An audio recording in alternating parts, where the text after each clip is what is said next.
새벽 5시 30분, 교회 기도실 구석 자리에서 한 집사님이 조용히 눈물을 닦고 계십니다. 어제도 그랬고 지난주에도 그랬습니다. 기도만 하면 눈물이 나온다고 하십니다. 부끄러워서 사람들 눈을 피해 구석에만 앉으신다고 하시는데요. 다른 사람들은 조용히 기도하는데 혼자만 우는 것 같아서 창피하다고 하십니다. 혹시 여러분도 그런가요? 기도할 때마다 설명할 수 없는 눈물이 흐르시나요? 아무 이유도 없는데 가슴이 먹먹해지고 눈물이 차오르시나요? 슬픈 일이 있어서도 아니고 특별히 기도 제목이 있어서도 아닌데 그냥 눈물이 나시나요? 그래서 기도 모임에 나가기가 망설여지시나요? 혹시 나만 이상한 건 아닐까 걱정되시나요? 영적으로 문제가 있는 건 아닐까 불안하신가요?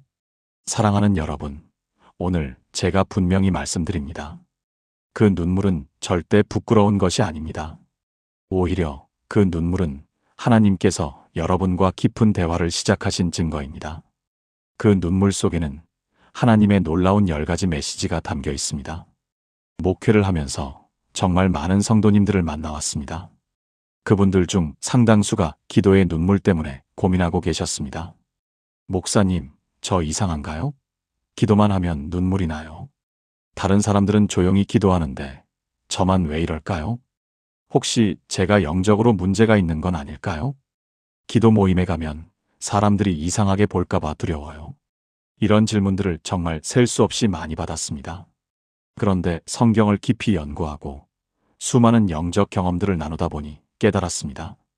기도의 눈물은 하나님께서 주시는 가장 특별한 선물 중 하나라는 것을요. 그 눈물은 여러분의 약함이 아니라 하나님의 강하심이 나타나는 통로입니다.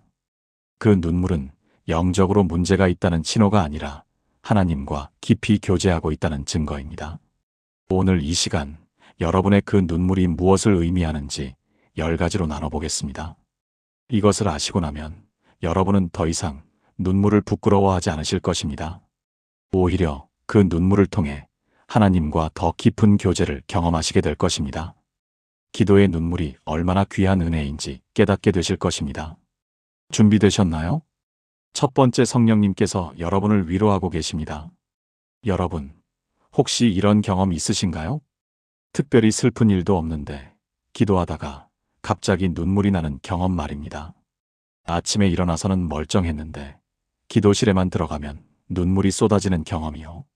울 이유가 전혀 없는데 눈물만 계속 흐르는 그런 순간 있으셨죠? 그건 바로 성령님께서 여러분의 마음 깊은 곳에 있는 상처를 만져주고 계신 겁니다. 요한복음 14장 16절에서 예수님은 이렇게 말씀하셨습니다. 내가 아버지께 구하겠으니 그가 또 다른 보혜사를 너희에게 주사 영원토록 너희와 함께 있게 하리니. 여기서 보혜사라는 단어가 정말 중요합니다. 헬라어 원어로 파라클레토스인데요. 이 단어의 의미가 참 깊습니다. 파라는 곁에라는 뜻이고 클레토스는 부름받은 자라는 뜻입니다. 즉, 곁에 와서 도와주는 자, 위로자, 변호자라는 뜻이죠. 성령님은 바로 우리 곁에 와서 위로해 주시는 분이십니다. 우리가 말로 표현하지 못하는 상처들이 있습니다. 우리 스스로도 제대로 인식하지 못하는 깊은 아픔들이 있습니다. 어린 시절 받은 상처, 관계에서 받은 상처, 실패의 상처, 배신의 상처, 거절의 상처. 이런 것들이 마음 깊은 곳에 켜켜이 쌓여 있습니다. 우리는 그것들을 잊은 줄 알지만 사실은 억눌러 두고 있는 것뿐입니다. 마치 상처에 밴드만 붙이고 치료는 하지 않은 것처럼 말입니다. 그래서 기도할 때 성령님은 그 깊은 곳의 상처를 하나씩 어루만져 주십니다. 마치 엄마가 아이의 상처에 소독약을 바르듯이 말입니다. 소독약을 바를 때 순간 따끔하잖아요. 그래서 눈물이 나는 겁니다. 지난해 한 권사님이 찾아오셨습니다. 60대 후반의 그분은 평생 강하게 사셨던 분이었습니다. 남편이 40대 초반에 돌아가시고 자녀들을 혼자 키우셨습니다. 작은 식당을 운영하시면서 자녀 셋을 대학까지 보내셨죠. 새벽같이 일어나 장을 보고 밤늦게까지 설거지하시면서 정말 악착같이 사셨던 분입니다. 울면 안 돼. 울면 아이들이 무너져. 내가 강해야 해. 그렇게 스스로를 다독이며 몇십 년을 버티셨답니다. 그런데 최근 들어 기도만 하면 눈물이 쏟아진다고 하셨습니다. 목사님, 저는 평생 울지 않고 살았는데 요즘 왜 이렇게 눈물이 나는지 모르겠어요. 새벽 기도 때도 그렇고 집에서 혼자 기도할 때도 그래요. 다른 사람들 앞에서 우는 게 창피해서 기도 모임도 못 나가겠어요. 제가 나이 들어서 약해진 건가요? 아니면 어디가 이상한 건가요? 상담을 하면서 천천히 이야기를 나눠보았습니다. 그분은 평생 상처를 억누르고 사셨던 겁니다. 남편의 갑작스러운 죽음으로 인한 슬픔과 허전함을 혼자 삼키셨고요. 경제적 어려움 속에서 느꼈던 불안과 두려움도 혼자 견디셨습니다. 시댁 식구들의 무시와 냉대, 홀로 자식 키우는 여자라는 주변의 시선도 다 참으셨고요. 자녀들을 위해 자신의 꿈을 포기한 것도, 아픈 것을 참고 일한 것도, 먹고 싶은 것 참고 자녀들만 챙긴 것도 다 혼자 견디셨습니다. 그렇게 수십 년을 강하게만 살아오셨던 겁니다. 울면 안 된다고 생각하셨답니다. 울면 약해 보인다고, 울면 무너질 것 같다고, 울면 자녀들이 걱정할까봐. 그런데 하나님께서 이제 그 상처들을 치유하시려고 성령님을 보내주신 겁니다. 권사님, 이제는 우셔도 됩니다. 하나님 앞에서만큼은 약해져도 괜찮습니다. 그동안 정말 수고 많으셨습니다. 이제는 그 짐을 내려놓으셔도 됩니다. 그렇게 말씀드렸더니 그 권사님이 그 자리에서 엉엉 우시기 시작했습니다. 몇십 년 동안 참았던 눈물이 터져 나왔습니다. 1시간이 넘도록 우시더니 얼굴이 환해지셨습니다. 목사님, 지금 정말 마음이 편해졌어요. 가슴에 쌓였던 뭔가가 다 내려간 것 같아요. 이렇게 시원한 기분은 처음이에요. 몸도 가벼워진 것 같아요. 그날 이후 그 권사님의 기도 생활이 완전히 달라졌습니다. 여전히 기도할 때 눈물이 나지만 이제는 그 눈물을 막지 않으십니다. 오히려 그 눈물을 통해 하나님과 더 깊이 교제하고 계십니다. 여러분, 기도할 때 눈물이 나는 것은 여러분이 약해서가 아닙니다. 오히려 하나님께서 여러분의 마음을 치유하시기 시작하셨다는 증거입니다. 그 눈물을 막지 마세요. 성령님께서 여러분의 깊은 상처를 어루만져 주고 계신 겁니다. 기도하다가 갑자기 자신의 죄가 생각나면서 눈물이 쏟아지는 경험 있으시죠? 별것 아닌 것 같았던 일들이 기도 중에는 크게 느껴질 때가 있습니다. 무심코 했던 말 한마디, 마음속으로 품었던 판단, 사소한 불평과 원망. 그런 것들이 기도 중에 하나하나 떠오르면서 마음이 찔리는 경험 말입니다. 그것은 하나님께서 여러분에게 회개의 기회를 주고 계신 겁니다. 시편 51편 17절은 이렇게 말합니다. 하나님께서 구하시는 제사는 상한 심령이라 하나님이여 상하고 통회하는 마음을 주께서 멸시하지 아니하시리이다. 이 시편은 다윗이 밧세바와 범죄한 후 쓴 회개의 시입니다. 다윗은 왕이었습니다. 권력도 있고 재물도 있고 명예도 있었습니다. 수많은 전쟁에서 승리한 영웅이기도 했습니다. 그런데 그가 하나님 앞에서 가장 귀하게 드릴 수 있는 것은 무엇이었을까요? 바로 상하고 통회하는 마음이었습니다. 여기서 주목할 점은 하나님께서 그 마음을 멸시하지 않으신다는 겁니다. 멸시하지 않는다는 것은 단순히 받아주신다는 뜻이 아닙니다. 오히려 기뻐하시고 귀하게 여기신다는 뜻입니다. 회개의 눈물은 하나님께 드리는 가장 귀한 제사입니다. 어떤 분은 이렇게 말씀하십니다. 목사님, 저는 큰 죄를 지은 것도 아닌데 기도할 때마다 죄송한 마음이 들면서 눈물이 나요. 남을 해친 것도 아니고 범죄를 한 것도 아닌데 말이에요. 그냥 평범하게 살았을 뿐인데 왜 이렇게 죄인처럼 느껴질까요? 그것은 성령님께서 여러분의 마음을 더 섬세하게 만들어주고 계신 겁니다. 우리가 인식하지 못했던 작은 교만이 보이기 시작합니다. 나는 저 사람보다 낫지라고 생각했던 순간들이 떠오릅니다. 무심코 했던 말 한마디가 누군가에게 상처가 되었을 수도 있다는 생각이 듭니다. 내 것만 챙기고 다른 사람은 배려하지 못했던 순간들이 떠오릅니다. 하나님께 감사하지 못하고 당연하게 여겼던 은혜들이 생각납니다. 형식적으로 드렸던 기도들, 마음 없이 부른 찬양들이 떠오릅니다. 이런 것들이 기도 중에 하나씩 보이기 시작하는 겁니다. 제 교회에 한 집사님이 계십니다. 평소에는 정말 믿음 좋고 봉사 많이 하시는 분입니다. 교회 일이라면 뭐든지 앞장서서 하시고 헌금도 많이 하십니다. 구역장도 맡아서 하시고 새벽 기도도 빠지지 않으십니다. 누가 봐도 모범적인 신앙인이십니다. 그런데 어느 날 새벽 기도회 후에 저를 찾아오셨습니다. 눈이 빨개진 채로 오셔서 이렇게 말씀하시더군요. 목사님, 오늘 기도하다가 제가 얼마나 교만했는지 깨달았습니다. 봉사하면서 스스로 대단하다고 생각했습니다. 다른 성도들이 저만큼 안 하면 속으로 무시했습니다. 구역 식구들이 새벽 기도 안 나오면 믿음이 없네라고 판단했습니다. 헌금 많이 하는 것도 하나님께 영광 돌리기보다는 사람들에게 인정받고 싶은 마음이었습니다. 그 집사님은 그날 1시간 넘게 통회에 눈물을 쏟으셨습니다. 아무도 모르는 마음속 죄들을 하나하나 고백하셨습니다. 하나님, 제가 얼마나 교만했는지 이제야 알았습니다. 용서해 주세요. 그리고 그 이후로 더욱 겸손하고 은혜로운 모습으로 변화되셨습니다. 이제는 봉사하실 때도 조용히 뒤에서 하십니다. 다른 사람들을 판단하지 않으시고 오히려 격려하고 세워주십니다. 새벽 기도 안 나오는 분들을 위해 중보기도 하신답니다. 여러분, 기도 중에 흐르는 회개의 눈물을 두려워하지 마세요. 그것은 하나님께서 여러분을 더 깨끗하게 만드시는 과정입니다. 그 눈물 한 방울 한 방울이 여러분의 영혼을 씻어주고 있습니다. 회개의 눈물 후에는 반드시 평안이 찾아옵니다. 죄를 고백하고 나면 마음이 가벼워지는 것을 느끼실 겁니다.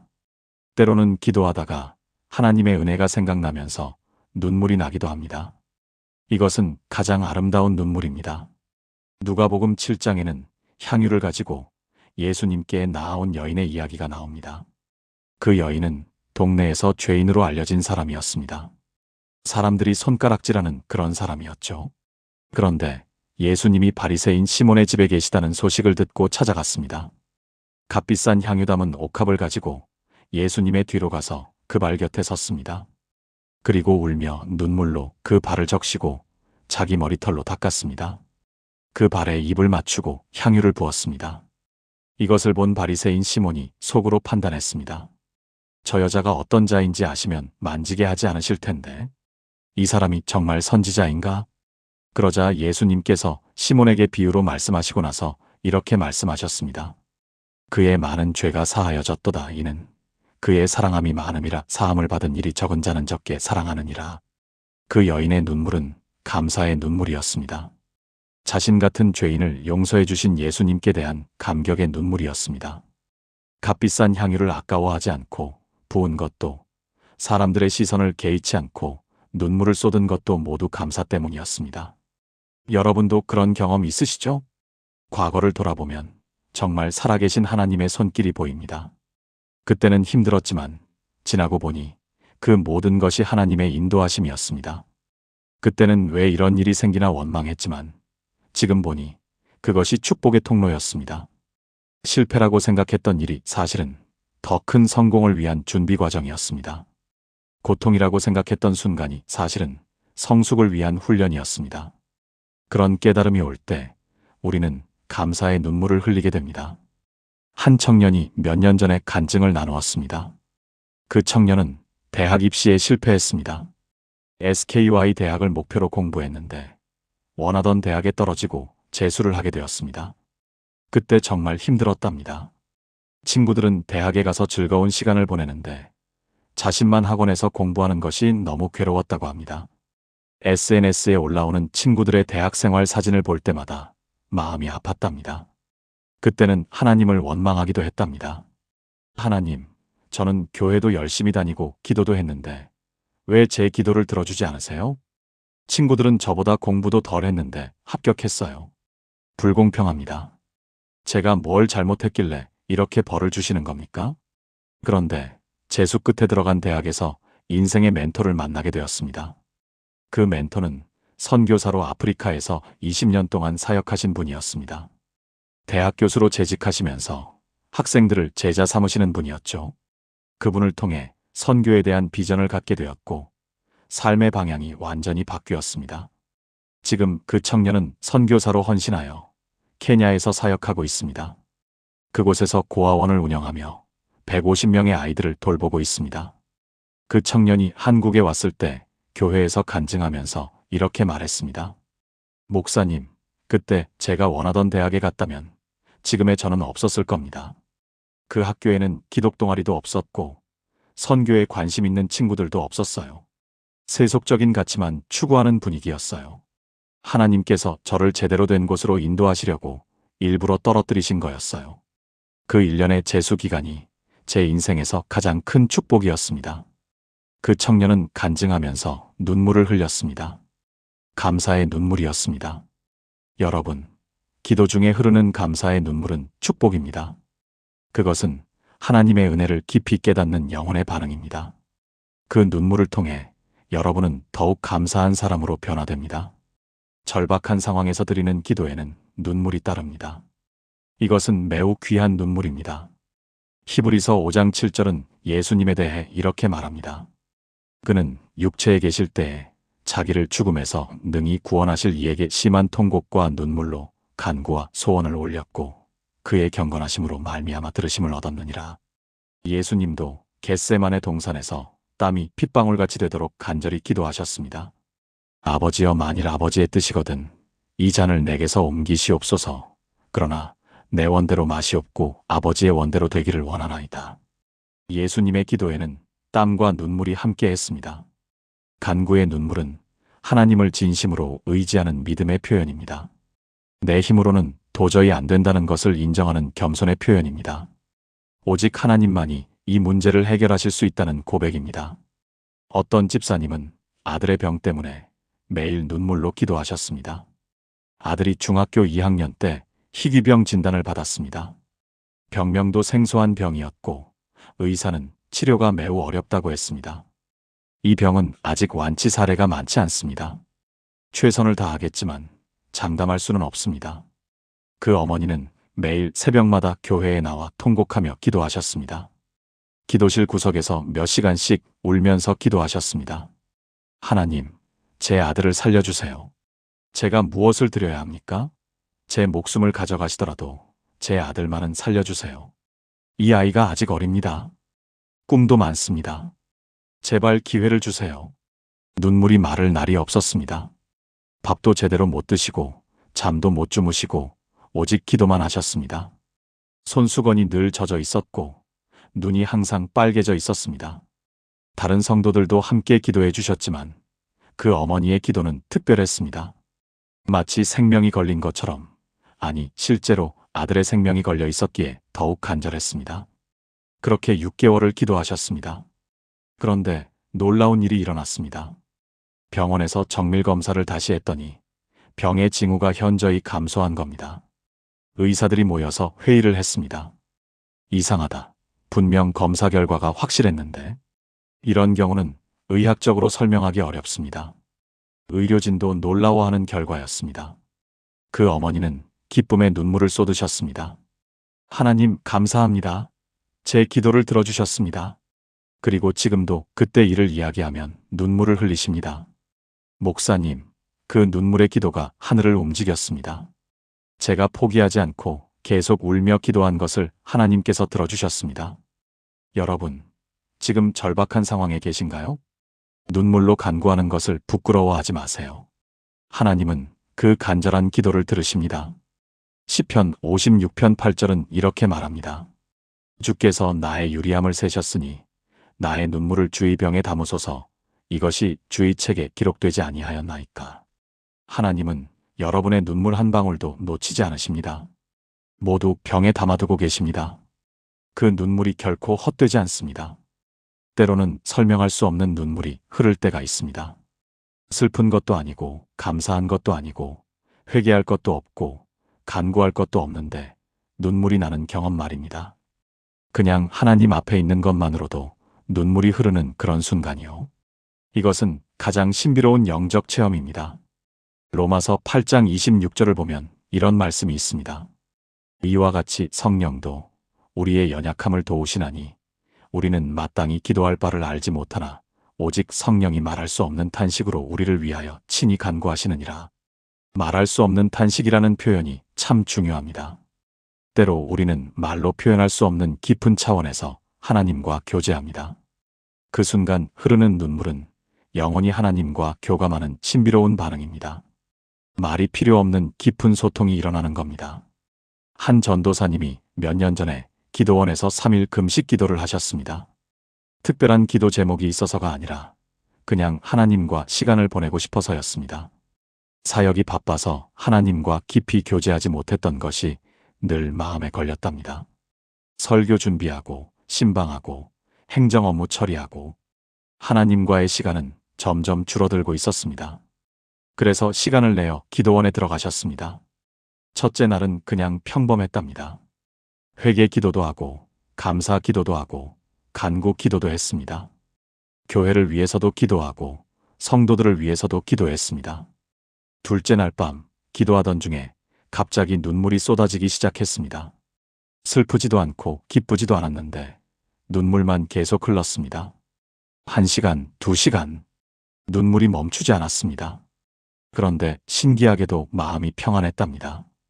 그 전도사님은 나중에 이렇게 간증했습니다. 그 순간 말로 설명할 수 없는 하나님의 임재를 느꼈습니다. 아무 말도 하지 않았지만 하나님께서 저와 깊이 교제하고 계신다는 확신이 들었습니다. 영혼 깊은 곳에서 하나님을 만나는 경험이었습니다. 그냥 하나님과 함께 있는 것만으로도 충분했습니다. 그날 이후 그 전도사님의 기도 생활이 완전히 바뀌었습니다.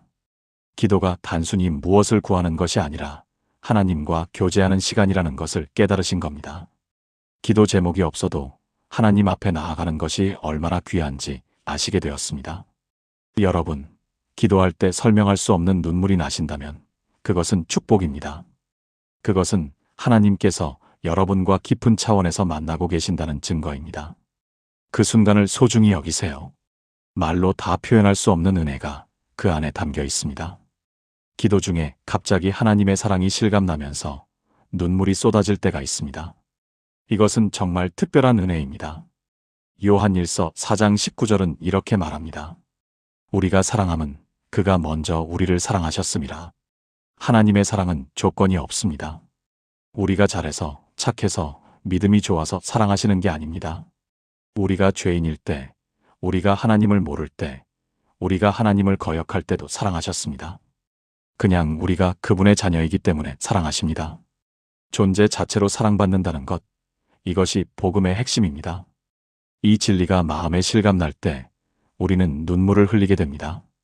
한 집사님의 간증입니다. 그분은 평생 자존감이 낮았다고 합니다. 어릴 때부터 부모님께 인정받지 못하고 자랐습니다. 동생들은 예뻐하시면서 자신은 늘 무시당했답니다. 넌 왜 그 모양이니?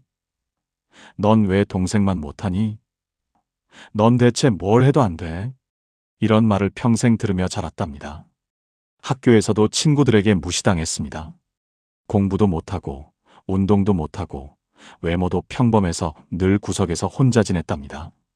결혼 후에도 시댁에서 인정받지 못했습니다.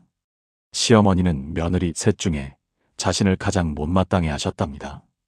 큰애는 예쁘고 막내는 똑똑한데 너는 뭐가 있니? 자녀들조차 자신을 귀찮아하는 것 같았습니다. 그러다 보니 스스로를 가치 없는 사람이라고 생각하게 되었습니다. 나는 사랑받을 가치가 없는 사람이야. 나는 존재 자체가 실수야. 그런 생각이 평생 따라다녔답니다. 어느 날 새벽 기도회에서 목사님이 하나님의 사랑에 대해 설교하셨습니다. 하나님은 여러분을 있는 그대로 사랑하십니다. 여러분이 무엇을 하든 무엇이 되든 하나님의 사랑은 변하지 않습니다. 여러분은 하나님의 눈에 보배롭고 귀합니다. 여러분의 존재 자체가 하나님께는 기쁨입니다. 그 말씀을 들으면서 그 집사님은 갑자기 눈물이 쏟아졌습니다. 나 같은 사람도 사랑받을 가치가 있구나. 하나님은 나를 사랑하시는구나. 내가 무엇을 하든 안 하든 하나님은 나를 사랑하시는구나.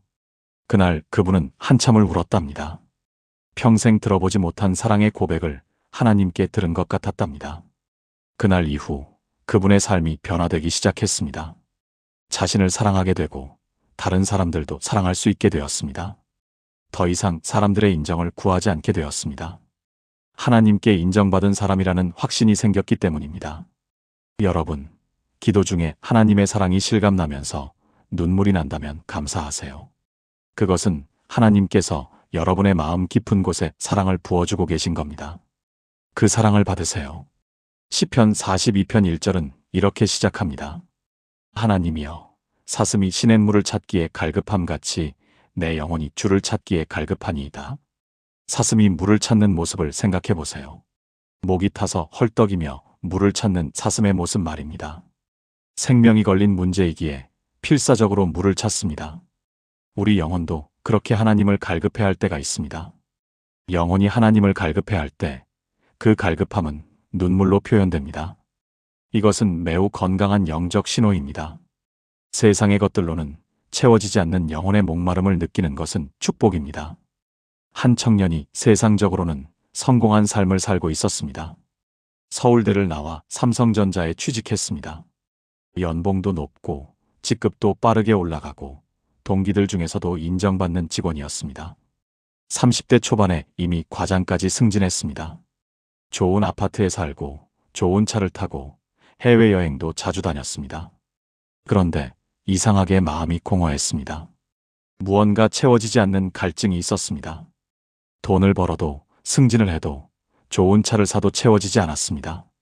이게 다인가? 이게 내가 원하던 삶인가? 그런 생각이 자꾸 들었습니다. 그러다 대학 동기의 권유로 교회에 나가게 되었습니다. 처음에는 형식적으로 나갔습니다.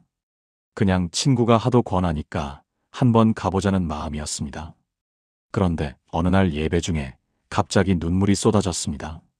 찬양을 부르는데 가슴이 터질 것 같았습니다. 주님 앞에 나 엎드려 주의 십자가 붙들고 이 찬양을 부르는데 설명할 수 없는 감정이 밀려왔습니다. 내가 찾던 게 바로 이거구나. 그 청년은 그날 자신의 영혼이 하나님을 갈급해하고 있었다는 것을 깨달았습니다. 세상의 성공이나 물질로는 결코 채울 수 없는 영혼의 목마름을 느낀 겁니다. 지금 그 청년은 열심히 신앙생활을 하고 있습니다. 회사 일도 열심히 하지만 신앙이 삶의 중심이 되었습니다. 새벽 기도도 나가고 성경 공부도 하고 봉사도 합니다. 여러분, 기도할 때 설명할 수 없는 갈급함을 느끼시나요? 하나님을 더 알고 싶고 더 가까이 하고 싶은 마음이 드시나요? 그 갈급함이 눈물로 표현된다면 그것은 건강한 신호입니다. 하나님은 그런 목마른 영혼을 채워주십니다.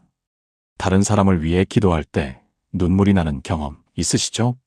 그 사람의 고통이 마치 내 것처럼 느껴지면서 눈물이 흐르는 경험 말입니다. 이것은 매우 귀한 은혜입니다. 에베소서 6장 18절은 말합니다. 모든 기도와 간구를 하되 항상 성령 안에서 기도하고 이를 위하여 깨어 구하기를 항상 힘쓰며 여러 성도를 위하여 구하라. 중보기도는 다른 사람의 짐을 함께 지는 것입니다. 그 과정에서 흐르는 눈물은 그리스도의 사랑이 여러분을 통해 흐르는 것입니다. 한 권사님은 매일 자녀들을 위해 기도하십니다. 세 자녀가 있는데 특히 막내 아들이 방황하고 있었습니다. 대학을 중퇴하고 집을 나가 친구들과 어울려 다녔습니다. 연락도 잘 안 되고 가끔 집에 와도 말도 없이 돈만 가지고 나갔습니다. 그 어머니는 매일 아들을 위해 눈물로 기도하셨습니다. 어느 날 새벽 기도 중에 아들 생각을 하다가 눈물이 멈추지 않았습니다. 아들의 고통이, 방황이 마치 자신의 것처럼 느껴졌습니다. 하나님, 제 아들을 불쌍히 여겨주세요. 제 아들이 지금 영적으로 방황하고 있습니다. 제 아들의 마음에 빛을 비춰주세요. 돌아올 길을 보여주세요. 그날 그 권사님은 몇 시간을 울면서 기도하셨습니다. 신기하게도 그날 오후 아들에게서 전화가 왔습니다. 엄마, 오늘 교회 가도 될까요? 같이 가고 싶어요. 그 아들은 그날 교회에 나와 회개하고 다시 신앙생활을 시작했습니다. 나중에 아들이 말하길 그날 오전에 갑자기 마음이 편치 않더라는 겁니다. 엄마가 자신을 위해 울며 기도하고 계신다는 느낌이 강하게 들었답니다. 엄마를 더 이상 괴롭히면 안 되겠다는 생각이 들었어요. 여러분, 누군가를 위해 기도하다가 눈물이 난다면 그것은 축복입니다. 하나님께서 여러분을 통해 그 사람을 위해 중보하고 계신 겁니다. 그 눈물의 기도는 반드시 응답받습니다. 기도하면서 과거의 상처들이 떠오르고 눈물이 나는 경험이 있으실 겁니다. 이것은 하나님께서 여러분의 내면을 치유하고 계신 과정입니다. 이사야 61장 1절은 메시아에 대해 이렇게 예언합니다. 주 여호와의 영이 내게 임하셨으니 이는 여호와께서 내게 기름을 부으사 가난한 자에게 아름다운 소식을 전하게 하려 하심이라. 나를 보내사 마음이 상한 자를 고치며, 예수님은 상한 마음을 고치시는 분입니다. 우리가 기도할 때 성령님은 우리 마음 깊은 곳의 상처들을 하나씩 치유해 주십니다. 한 자매님의 간증입니다. 그분은 어릴 때 아버지에게서 학대를 받으며 자랐습니다. 술 드시면 폭력을 휘두르시는 아버지 밑에서 자랐답니다. 평생 그 상처를 안고 살았고 결혼 생활에도 어려움이 많았습니다. 남편을 믿지 못하고 자녀들에게도 과잉 보호를 했습니다. 교회는 다녔지만 마음 깊은 곳의 상처는 치유되지 않았습니다. 어느 날 부흥회에 참석했는데 강사 목사님이 치유에 대해 설교하셨습니다. 기도 시간에 그 자매님은 처음으로 자신의 상처를 하나님 앞에 내려놓았습니다. 하나님, 제가 이 상처를 더 이상 붙들고 있고 싶지 않습니다. 이 아픔이 저를 너무 힘들게 합니다. 제발 저를 치유해 주세요. 그 순간부터 눈물이 쏟아지기 시작했습니다. 몇십 년간 억눌렀던 감정들이 터져나왔습니다. 1시간 넘게 울고 또 울었습니다. 신기하게도 그날 이후 마음에 평안이 찾아왔습니다. 그 끔찍했던 기억이 더 이상 자신을 지배하지 않았습니다. 여러분, 기도 중에 과거의 상처가 떠오르면서 눈물이 난다면 피하지 마세요. 그것은 하나님께서 그 상처를 치유하시려는 신호입니다. 그 눈물을 통해 오래된 상처들이 씻겨나갑니다. 마지막으로 가장 특별한 눈물이 있습니다. 하나님의 임재를 경험할 때 흐르는 눈물입니다. 출애굽기 33장 18절에서 모세는 이렇게 간구합니다. 주의 영광을 내게 보이소서. 모세는 하나님의 임재를 갈망했습니다. 하나님께서 그 기도에 응답하셨을 때 모세의 얼굴은 빛이 났습니다. 우리도 기도 중에 하나님의 임재를 경험할 때가 있습니다. 그 순간 흐르는 눈물은 가장 거룩한 눈물입니다. 한 목사님의 간증입니다. 목회 20년 차에 큰 시련을 겪으셨습니다. 교회가 분열되고 성도들이 떠나가고 모든 것이 무너지는 것 같았습니다. 그분은 기도원에 들어가 40일 금식 기도를 시작했습니다. 하나님, 제가 무엇을 잘못했습니까? 제게 말씀해 주세요. 20일째 되던 날 새벽 기도하던 중에 갑자기 방 안이 밝아지는 느낌이 들었습니다. 말로 설명할 수 없는 하나님의 임재가 그 방을 가득 채웠습니다. 그 목사님은 엎드려 울기 시작했습니다. 두려움도 아니고 기쁨도 아닌 설명할 수 없는 감정이었습니다. 하나님의 거룩하심과 사랑이 동시에 느껴졌습니다. 그날 이후 그 목사님의 사역이 회복되기 시작했습니다. 하나님께서 함께 하신다는 확신이 생겼고 그 확신으로 다시 일어설 수 있었습니다.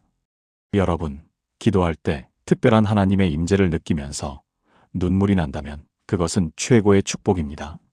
하나님께서 여러분과 특별한 만남을 가지고 계신 겁니다. 그 순간을 붙잡으세요. 평생 잊지 못할 은혜의 순간이 될 것입니다. 사랑하는 여러분, 지금까지 기도할 때 흐르는 눈물의 10가지 의미를 나눴습니다. 성령님의 위로, 회개의 은혜, 감사의 깨달음, 간구의 간절함, 영적 교제의 깊이, 하나님의 사랑, 체험, 영혼의 갈급함, 중보기도의 능력, 내면의 치유, 그리고 하나님의 임재 경험까지 말입니다. 여러분의 눈물에는 이 모든 하나님의 메시지가 담겨 있습니다. 더 이상 그 눈물을 부끄러워하지 마세요. 오히려 감사하세요. 하나님께서 여러분과 깊은 대화를 나누고 계신 겁니다. 그 눈물은 하나님과 여러분 사이의 특별한 소통입니다. 그 눈물은 여러분이 하나님과 깊이 교제하고 있다는 증거입니다. 오늘 이 말씀이 여러분의 마음에 와닿으셨다면 좋아요를 눌러주시고 댓글로 아멘이라고 고백해주세요. 그리고 여러분의 기도의 눈물 경험을 댓글로 나눠주시면 함께 은혜를 나누겠습니다. 하나님의 은혜가 여러분의 기도 생활을 더욱 풍성하게 하시길 축복합니다. 기도할 때마다 하나님과 깊이 만나시길 기도합니다. 감사합니다.